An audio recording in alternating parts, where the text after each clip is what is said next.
The wind carried the last ember of daylight over the red cliffs, where silence was broken only by the restless breath of the desert. Smoke coiled from the dying fire, bending toward the woman who sat with her hands trembling against the coarse blanket.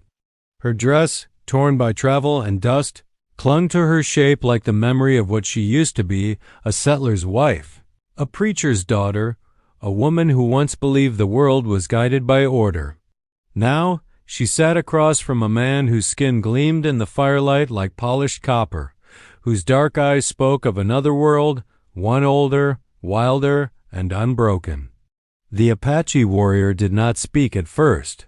He watched her, the way the mountain cat studies a wounded bird, yet there was something in his gaze that defied cruelty, something that carried weight, sorrow, and fire. She had been brought to this canyon against her will, yet her heart had stopped resisting long before her body ever did. Each passing night had stripped away another piece of the life she once knew. Out here, the air itself seemed to hum with the past, the songs of ancestors, the whispers of spirits that no longer belonged to the white towns or their laws. The Apache sat close, his breath carrying the scent of smoke and earth. His words were low, rough, and sacred, as if they were meant not for her ears but for the wind that watched over them. "You will open for me, again and again," he said, his voice like thunder softened by distance, "until my child grows in your womb."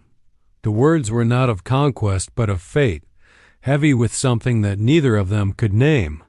She froze, the echo of his voice folding into the night. The fire crackled, sending shadows climbing across the cave wall like living memories. For a moment, she wished she could hate him, this man who had stolen her from everything she knew, but hate could not survive in the same place where fear and longing had already taken root. He touched the ground beside her, drawing symbols in the dust. "In my tribe," he murmured, "a spirit returns through the body of the one chosen by the fire. My blood remembers you."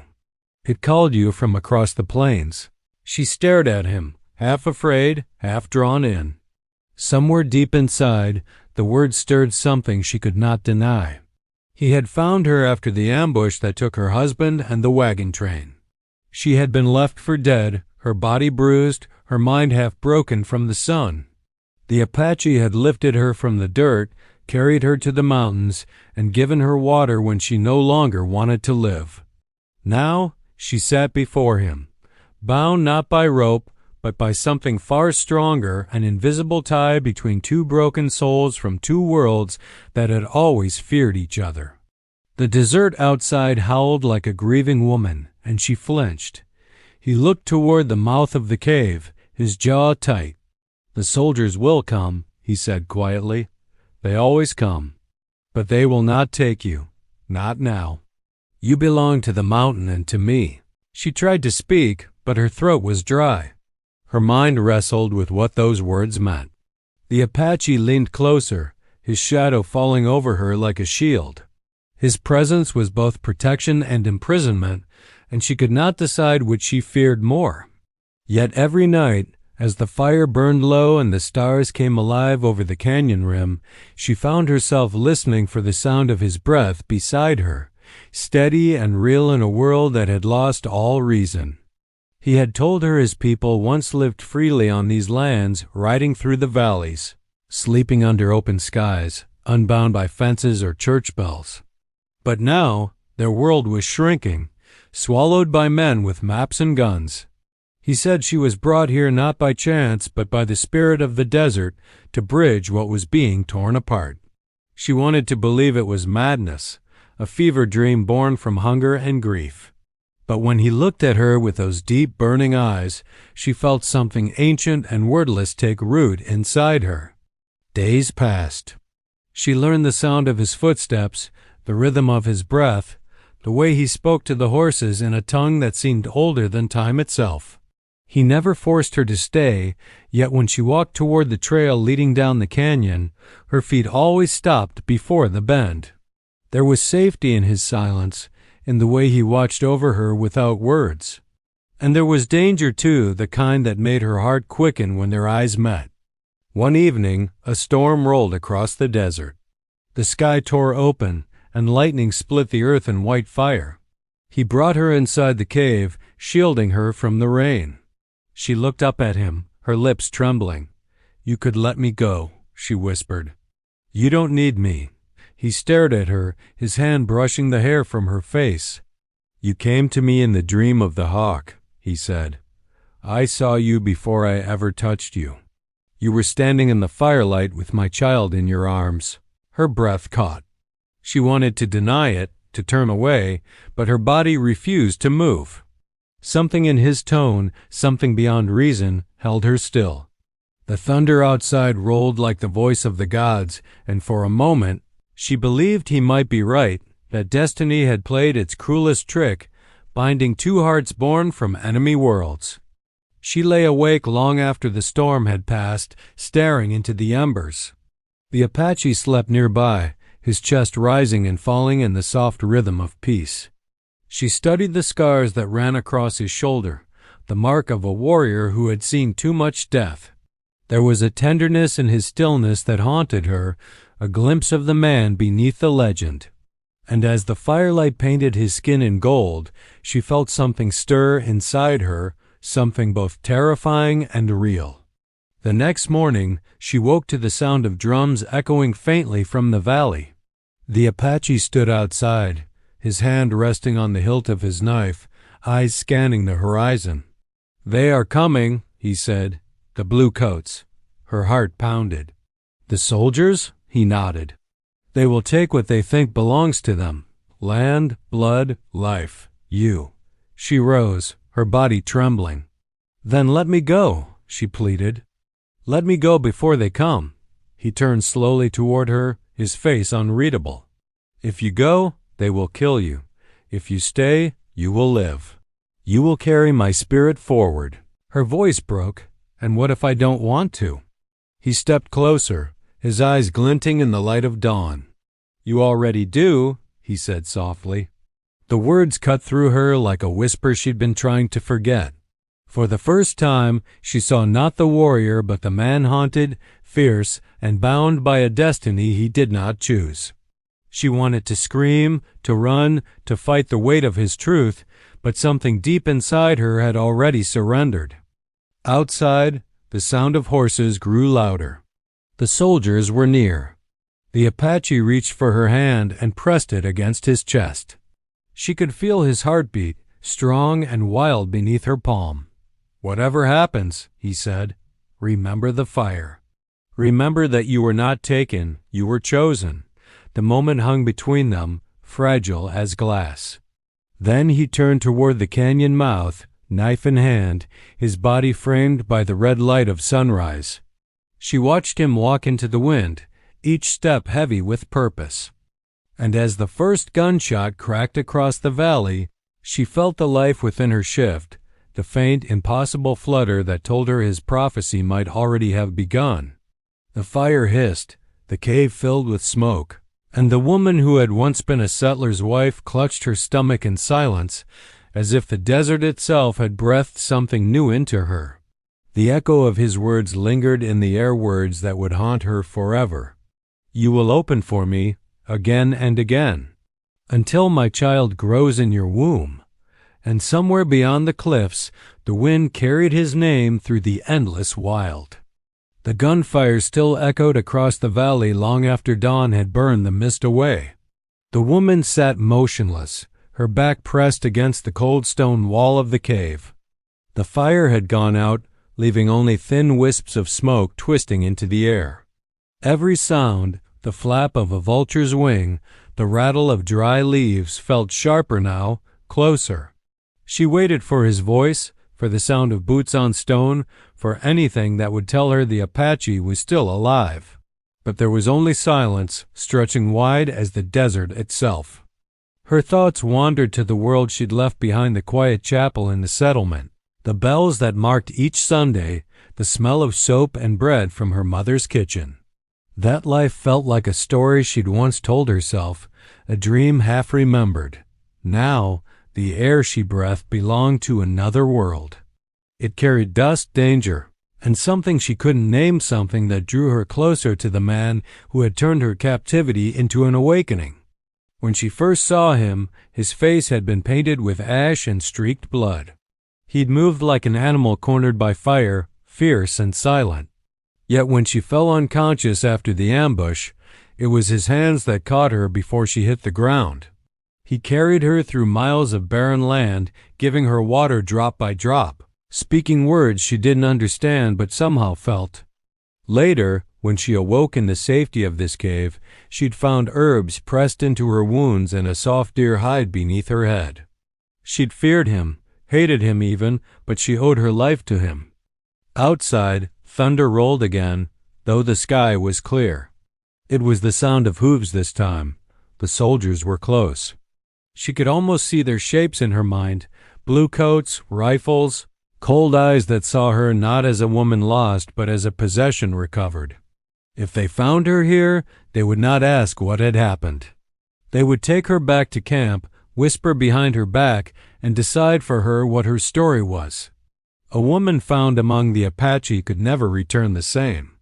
Her hand brushed against the carved bone pendant hanging by the fire pit. He had left it there for her before stepping out to face the men who were hunting them. The pendant bore the symbol he had drawn in the dirt days before, a circle within a flame. He said it was the mark of rebirth. She had laughed at the time, uneasy, unsure if it was a threat or a promise. Now, as she held it, her heart tightened. She remembered the night he told her about his people. They once believed the desert itself was alive, that the red stones were the bones of sleeping gods. He said his tribe had fought not just for land but for the right to breathe free, to live without the chains of those who came from the east. His father had been killed by soldiers near the Rio Pecos. His mother had died giving birth to him. He carried both losses like sacred scars. When he spoke of her, how he had seen her in a vision before the battle, she thought it madness. Yet, as the days passed, his words began to settle deep in her mind like seeds in dry soil. There were moments when she caught him looking at her, not as a captive, but as something inevitable. She'd seen that same look in her husband once, long ago, before the war had hardened him. That memory faded quickly whenever she remembered the Apache's touch, gentle, reverent, unlike anything she'd known. A shadow moved at the cave entrance. Her breath caught. Then his silhouette appeared, tall and steady against the glare of the sun.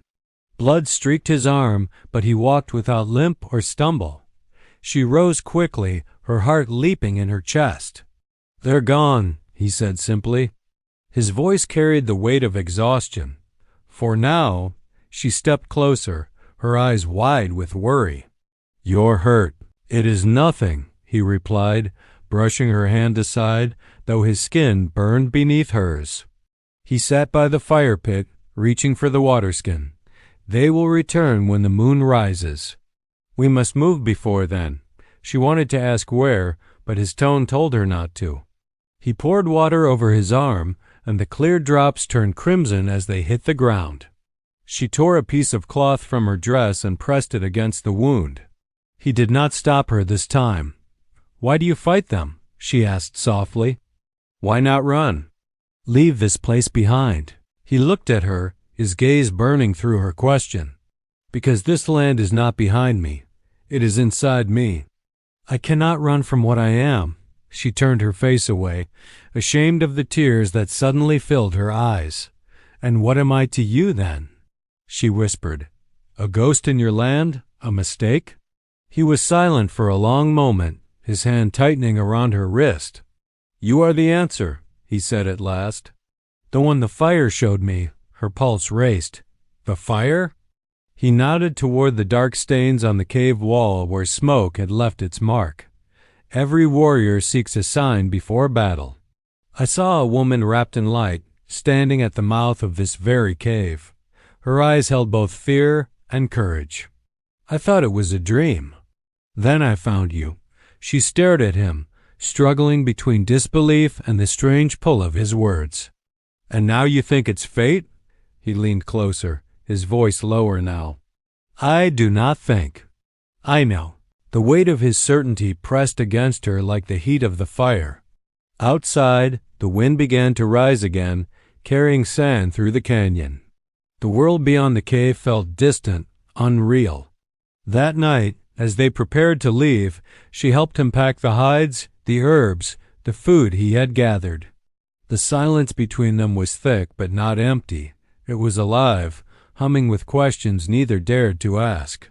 When the fire dimmed, he looked at her and spoke in a tone that was almost tender. "If they catch us," he said, "they will not take you alive." "You know this," she nodded slowly. "I know." "Then trust me," he said. "Follow the wind. It will lead you to safety if I fall." Her heart ached at the thought.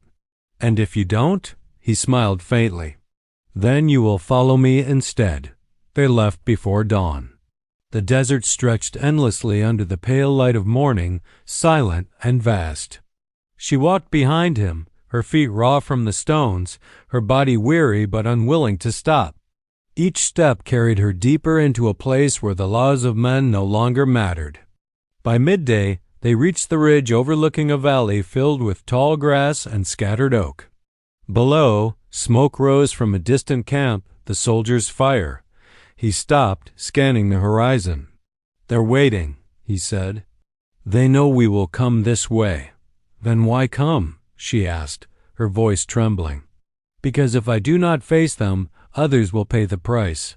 He turned to her then, and she saw the resolve in his eyes. The same look he'd worn the night he spoke of the fire. For the first time, she understood what it meant to belong to a land, to a people who would rather die than kneel. He handed her a small pouch. "Inside is the dust of red stone," he said. "When the sun rises, throw it into the air. The wind will carry it, and they will see the sign of the mountain spirits. It will frighten them." She clutched it tightly, her hands shaking. "And if it doesn't?" He looked away. "Then the spirits have chosen another path." That night, they took shelter among the rocks near the river. The stars shone brighter than she'd ever seen. He sat across from her, sharpening his knife with slow, deliberate strokes. She watched him, wondering if he feared death at all, or if he had already accepted it as part of him. When she finally spoke, her voice was small. "If you die tomorrow, what happens to me?" He paused, looking up at her. The knife caught the starlight as he lowered it. "Then you live," he said quietly. "You carry what we began," her breath caught. "And what did we begin?" He didn't answer. Instead, he reached into the pouch at his side and pulled out a small wooden carving, the shape of a hawk in flight. He placed it gently in her hand. "When you feel lost," he said, "remember the hawk. It flies alone, but it never forgets where the wind was born." She stared at the carving long after he lay down to rest. The world had grown still again, but inside her, something was changing, something that no longer feared the dark. As the night deepened, she pressed the carving against her chest and listened to the sound of his breath fading into the rhythm of the earth. Somewhere in the distance, wolves howled and the fire flickered low. The wind whispered through the canyon, carrying the faint echo of his words. "You were chosen by the fire." And though she didn't understand what that meant yet, she felt the truth of it in her bones.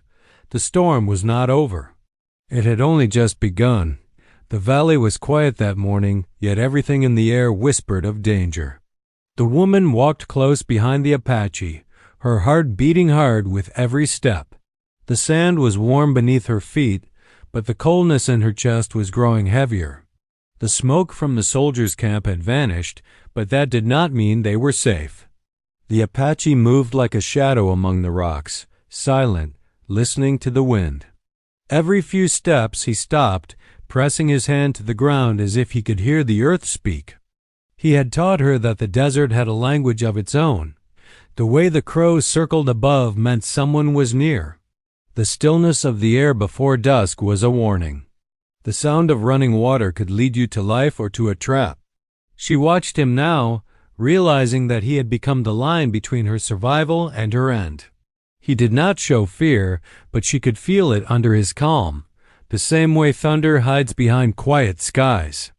As they made their way down the slope, she thought of what he had said the night before, about her being chosen, about the spirit of fire. She didn't know if she believed in fate, but something about his words had stayed with her. Sometimes when she closed her eyes, she saw flashes of light dreams that weren't hers. A fire burning under stars. A child's cry echoing through the canyon. She told herself it was the fever or the heat, yet deep down she knew something inside her was changing. They reached a small stream at the bottom of the ridge. The Apache knelt and filled his hands with water. She followed his lead, letting the coolness wash away the dust from her face. He studied her reflection in the water. "You are not the same woman I found," he said. "Neither are you," she replied softly. He gave a faint smile, though it carried no joy. "I was never meant to change. My people believe when you change, the spirits test you. They make you walk through the fire until you know who you are." She looked at him, then at the vast desert stretching beyond. "And what if you never come out of that fire?" "Then you become part of it," he said. Forever.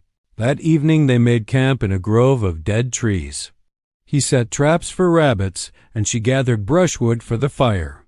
The quiet between them was heavy. Each of them carried questions they dared not speak. When the sun disappeared behind the cliffs, he came back with a small catch. As they ate, he looked toward the horizon. "The blue coats march with more men now," he said. "They hunt us not for war, but for pride. They think killing me will bring peace." Her voice shook as she asked, "And what about me?" "They will take you back to their fort. Say you were stolen. Say they saved you. You will be a story for them to tell, not a person." She felt a cold shiver run through her. "And what will you do?" "I will fight," he said simply. She wanted to tell him not to run instead, to hide far from this endless chase, but she knew it was useless. His soul was tied to this land. To flee would be to abandon everything that made him who he was. Later that night, as the fire burned low, she awoke to the sound of distant drums. The Apache was already awake, his face lit by the orange glow. "They are calling the tribes," he said. "Others are gathering in the North Canyon. Will you go?" He nodded slowly. "It may be the last stand. The army will come with all its force. They will try to wipe out what remains of us." "Then why go?" she asked. He turned his gaze on her. "Because if we die silent, the world will forget we ever lived." She looked away, her eyes stinging with tears. He reached out, brushing his fingers across her cheek. "You do not have to follow me," he said gently. She swallowed hard. "And if I stay?" "Then you will see what the fire has chosen." The next morning, they began their journey toward the North Canyon. The sky burned red at dawn, and flocks of ravens crossed overhead. They traveled for hours without words. Once, they saw smoke on the horizon too straight, too clean to be natural. The soldiers were closing in. By afternoon, they met a small band of his people hiding among the rocks. 3 men, 2 women, and a boy no older than 10. The boy carried a bow that looked too large for his arms. When he saw her, he stared with wide eyes. One of the women whispered in Apache, her tone uneasy. The warrior replied calmly, placing a hand over his heart. Whatever he said silenced her, though her eyes still followed the woman with suspicion. They rested near a dry riverbed. The others spoke among themselves, planning, arguing, praying. The woman felt their eyes on her, weighing her presence like a burden. She sat apart, tracing circles in the sand, pretending not to hear. Yet one of the older warriors came to her. His face was lined, his gaze sharp. He spoke slowly, his English rough but clear. "You should not be here," he said. "This is not your war." She met his eyes. "I didn't ask to be part of it." He studied her for a moment. "But he chose you. The fire speaks to him. That is no small thing." She frowned. "Do you believe it?" He gave a small shrug. "Belief is a trap. But hope that we cannot live without. Then he turned and walked away. When night fell, the Apache gathered them around the fire. "Tomorrow we move to the ridge," he said. "The soldiers will come from the west. We will strike first." The others nodded grimly. The boy listened in silence, clutching his bow as if it were his heartbeat. The woman watched the flames dance between them, realizing how fragile they all were, how courage and fear often lived in the same breath. Later, when the others slept, she sat alone under the stars. The wind was cold against her face. She looked toward the ridge, wondering what tomorrow would bring. Then she heard soft footsteps behind her. The Apache stood there, silent for a moment before sitting beside her. The night wrapped around them. "You should sleep," he said. "I can't," she replied. "Every time I close my eyes, I see them. The soldiers, the fire. I don't know which one will reach us first." He looked toward the horizon. "Both will come. That is the way of things." She turned to him. "And if we die tomorrow?" He met her gaze, his expression calm but unreadable. "Then we die as the mountain dies.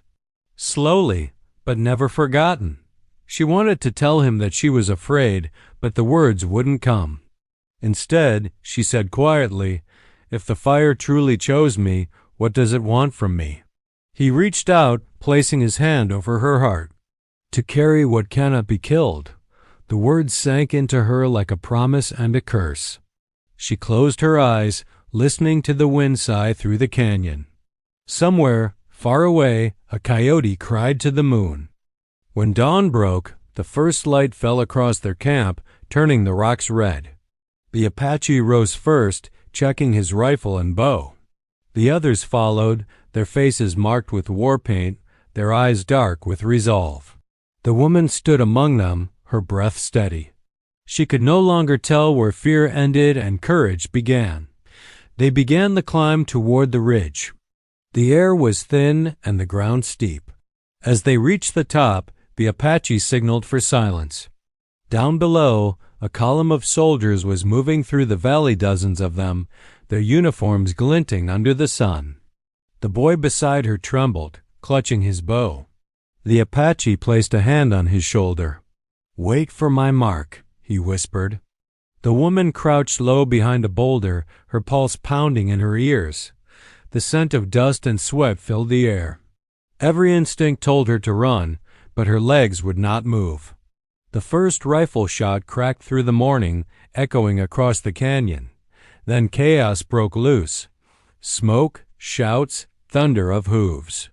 She pressed her hands over her ears, praying for the noise to stop, for the earth to swallow the sound. When she dared to look, the Apache was already moving down the slope, his figure cutting through the dust like a flame. In that moment, she understood that no spirit, no dream, no vision could change what was coming. The fire had chosen her. Yes, but the fire had also chosen war. And somewhere deep inside her, a truth began to rise, quiet and unstoppable, like the desert sun after a storm. The first explosion tore through the valley like thunder splitting the sky. Smoke rose from the ridge, rolling across the dry air in heavy black waves. The woman ducked behind the rock as dust and pebbles rained down around her. Her heart slammed in her chest, and her breath came in short, uneven bursts. She could taste the grit of gunpowder on her tongue. Below, the soldiers were advancing, their rifles glinting in the morning light, their shouts echoing through the canyon. The Apache's people fired from the shadows, moving swift as ghosts between the stones. The boy's arrow struck first blood, and the scream that followed was sharp enough to cut through everything. She wanted to close her eyes, but something inside her refused. The Apache had told her to stay hidden, to run only when he gave the signal, but how could she run when every instinct screamed for her to find him? The sound of battle filled the air, shouts in English, cries in Apache, the sharp crack of rifles, the thud of arrows finding flesh. The mountain itself seemed to tremble beneath the weight of violence. She crawled from her shelter and looked toward the ridge. Through the smoke, she caught glimpses of movement, the Apache, his figure darting between the rocks, bow in hand, his movements precise, almost unreal. He was everywhere and nowhere at once. His people followed his lead, striking fast and vanishing into the dust. But there were too many soldiers. The valley was filling with blue coats, their formation tightening, pressing forward like a wave that refused to break. A bullet struck the rock near her head, sending a burst of stone fragments across her face. She fell back, gasping, the sting of pain sharp against her skin. She pressed her palm to the cut, staring at the blood on her fingers. It didn't feel real. Nothing did anymore. The world was noise and smoke and fear. Then she heard his voice, faint but clear over the chaos. "Stay down." Her eyes snapped toward the sound. He was on the ridge above, firing into the advancing line. His dark hair whipped in the wind, his body lit by the glare of gunfire. Every shot he took found its mark. But she could see the danger closing in from behind, a second group of soldiers circling the canyon wall, climbing higher with each step. He didn't see them. She rose without thinking. Her voice tore from her throat. "Behind you!" He turned, too late.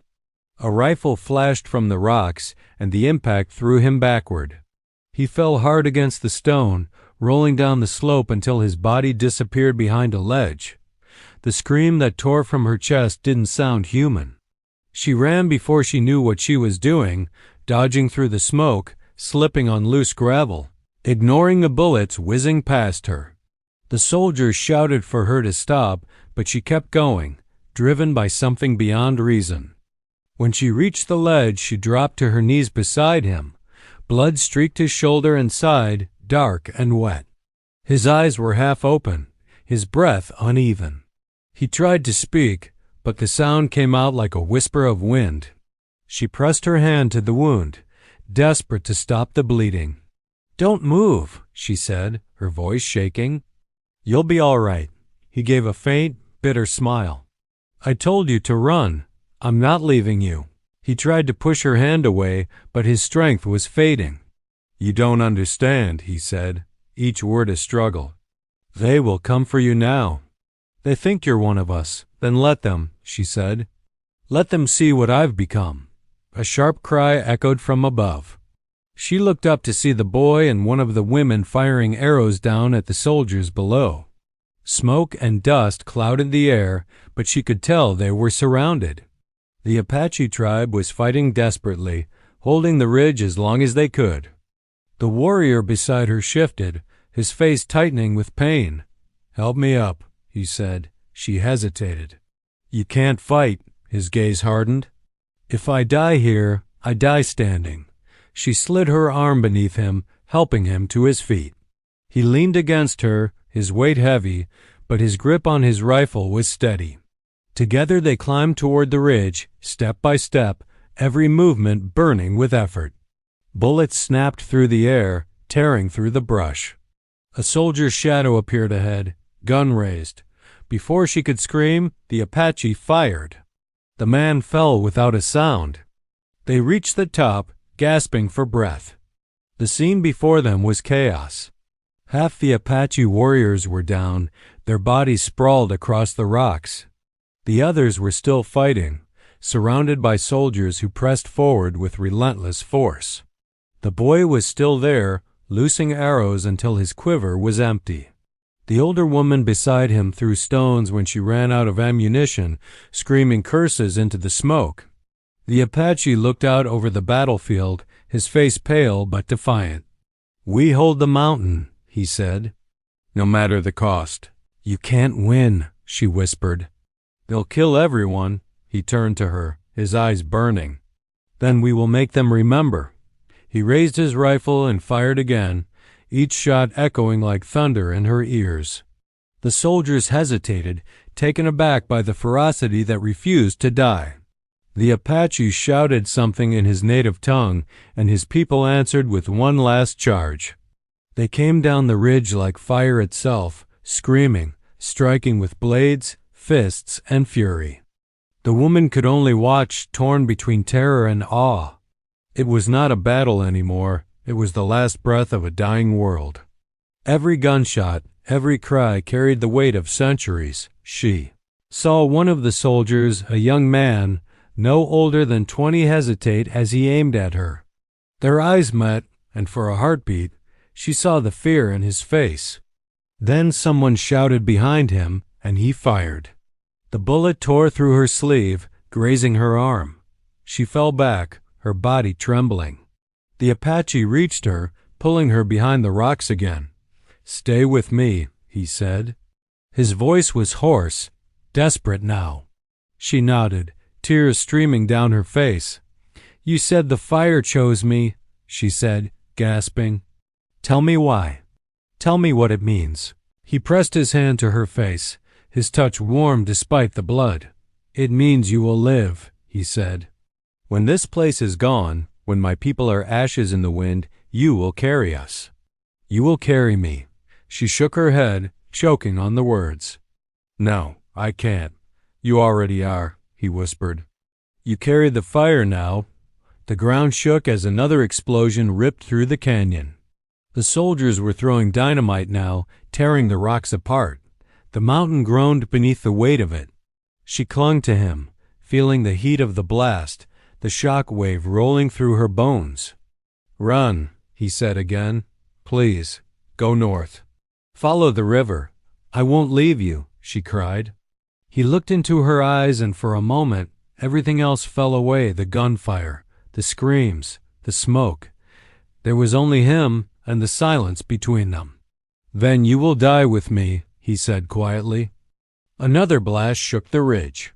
The rocks gave way beneath them. She grabbed his arm, but the ground was crumbling. They tumbled down together, dust filling the air, stones crashing around them. When they stopped, she could barely breathe. The world was spinning. She could hear shouts above, but they were distant now, muffled by the roar of fire and falling rock. He lay beside her, motionless. She touched his chest. There was still breath, faint but there. She turned her head toward the sky. The smoke had thinned just enough for her to see the sun breaking through. It was red and heavy, hanging over the canyon like a wound. From above came the sound of boots, voices drawing closer. The soldiers were sweeping the ridge. She could see their shadows on the rocks, their rifles glinting. She knew they would find them soon.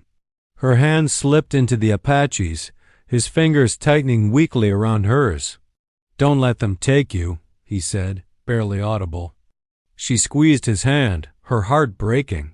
"They won't," she whispered. "Not now." The sound of footsteps grew louder.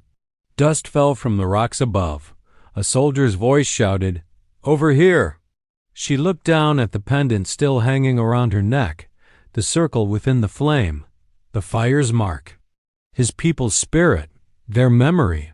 Her fingers closed around it as she turned her eyes back toward him. The moment stretched between them like a final breath. The air was thick with dust and heat. The soldiers were only a few steps away now. She could see their outlines through the haze. The Apache's eyes opened once more, and in them burned the reflection of the fire that had never died. His lips moved, and she leaned close to hear. His voice was faint but steady. "The fire does not end," he whispered. Then the smoke swallowed them both, and the sound of the approaching soldiers faded into the roar of the wind. The desert held its breath, waiting for what would come next. The smoke thinned as the morning wind swept across the canyon, carrying with it the smell of gunpowder, blood, and dust. The woman lay still among the rocks, her body trembling, her ears ringing with the echoes of the last explosion. The soldiers had moved on, their voices fading into the distance. The world around her was silent again, broken only by the soft hiss of burning brush and the cry of a lone hawk circling above. She turned her head toward the Apache lying beside her. His chest rose shallowly, the rhythm uneven but still alive. His face was pale beneath the dirt and blood, his lips slightly parted as he fought for breath. She pressed her hand to his heart, feeling the faint pulse that told her the spirit had not yet left him. The canyon that had roared with battle only moments ago now seemed ancient and still, as if it had seen 100 wars before and would see 100 more. The soldiers were gone, but the land itself bore the scars of their passing. Bodies lay scattered among the rocks, both Apache and blue-coated men, their blood mingling in the dust. The boy who had fought so bravely was nowhere in sight. The older woman's shawl fluttered on a branch, torn and empty. The woman swallowed hard, pushing down the ache rising in her throat. She looked again at the Apache. "You have to move," she whispered. "We can't stay here." He opened his eyes, slow and heavy. "The fire," he murmured. "It still burns." "Yes," she said quickly, forcing a shaky smile. "It still burns. But you have to stand, please." With effort, she lifted his arm over her shoulders and helped him to his feet. His weight pressed against her, nearly sending them both to the ground. They stumbled together through the debris, past broken rifles and fallen horses, following the narrow path that led toward the river below. By the time they reached the water, the sun was high and the world shimmered with heat. She eased him down onto the bank, her knees sinking into the sand. He closed his eyes, the lines on his face deepening. "They will come back," he said weakly. "Let them," she answered. "We'll be gone." She washed the blood from his wound with trembling hands, the cold water turning red before it disappeared downstream. Each breath he took sounded heavier than the last. He gripped her wrist suddenly, his fingers rough but gentle. "Do you remember what I said?" She nodded, tears stinging her eyes. "You said I would carry the fire." He managed a faint smile. "Then do it. When they ask who I was, you tell them. Tell them we were not ghosts. Tell them we lived." Her throat closed and she could not speak. She only nodded and pressed his hand to her heart. He looked toward the horizon where the desert stretched endless and wild, his eyes softening as if he could already see beyond it. "You must go north," he whispered, "to the land where the grass never dies. The wind will show you the way." She wanted to tell him she wouldn't leave, that she couldn't, but his voice carried the weight of finality, the quiet truth of a man who knew his path was ending. He lifted his hand toward the sky, fingers trembling. "The hawk," he said softly. "It flies alone, but it never forgets." His arm fell slowly, and his breath faded like a candle swallowed by the wind. The stillness that followed was deeper than silence. The world seemed to pause as if the canyon itself bowed its head. She sat beside him for a long time, her hand still resting on his chest, unwilling to let go. When the sun began to set, she rose. Her legs shook, but she did not falter. She searched among the fallen for the wooden hawk he had given her, finding it half buried in the dust. She wiped it clean and placed it around her neck beside the pendant of the fire. Then she gathered stones from the river bank and built a small cairn over his resting place. Each rock she laid felt heavier than the one before. When the last stone was set, she whispered, "The fire does not end." She turned away, her shadow stretching long across the sand. The desert wind caught her hair, carrying it forward like a flag of smoke. She walked north as he had told her, her steps slow but steady, leaving behind the battlefield that had taken everything except her life. Days passed. The land changed from red earth to rolling plains, from dry wind to cool air that smelled of pine and rain. She followed the river until she found a small settlement hidden between the hills, a handful of wooden cabins, a church steeple, smoke curling from chimneys. When the people saw her, they stared, unsure what to make of the stranger in torn clothes with eyes that looked like they'd seen the end of the world. A kind old woman took her in, giving her water and bread. "Where did you come from?" she asked. The woman hesitated, glancing toward the horizon. "From the south," she said, "from the mountains. And your people?" She looked down at her hands, the memory flickering behind her eyes. "They're gone," she said softly, "but their fire still burns." In the weeks that followed, She stayed in the village, helping where she could, mending clothes, teaching the children letters, tending to the sick. The villagers called her the Quiet One, though sometimes, when the nights were still, they heard her singing softly in a language they didn't know. As the months passed, her belly began to swell. At first, she thought it was hunger or sickness, but then she felt the faint flutter beneath her ribs, and everything stilled inside her. She sat by the fire one night, her hand resting on her stomach, and for the first time since the battle, she wept, not from grief, but from the strange, fierce hope that filled her. The old woman noticed and smiled gently. "A child?" she asked. She nodded, unable to speak. "Then you are blessed," the woman said. "A new beginning, maybe." The words settled over her like a soft blanket. She remembered the Apache's voice, his prophecy whispered in the glow of the fire, the way he had said she would carry what could not be killed. Now she understood. Seasons changed. The snow melted, and the fields turned green again. When her time came, she gave birth beneath the same red dawn that had once witnessed death. The child's first cry filled the room, strong and wild, echoing like the wind through the canyon. His eyes opened, dark and bright, and in them she saw a reflection of the man who had given her a reason to live when all else had burned away. She named the boy Hawk. Years later, when the settlers spoke of the battles that had wiped out the Apache, they said the last warrior died in the canyon, refusing to surrender. Some called him a savage. Some called him a legend. But the woman who carried his fire told her son the truth. She told him about the mountain wind, the dream of the hawk, the man who fought not for blood but for memory. She told him that freedom is not something given, it is something carried, like a flame that must never go out. And as the boy grew, he listened. Sometimes he would look to the horizon the same way his mother once did, and she knew that one day he would go to the desert and see the place where it all began. The fire of the Apache did not die that day on the ridge. It lived in the woman who walked north through the dust, in the child who came from love and loss, and in the endless wind that still whispers through the canyons. The desert keeps its secrets, but some stories never fade. They burn quietly in the hearts of those who remember, passing from one life to the next, just as he had promised. The fire does not end. It only finds another way to live.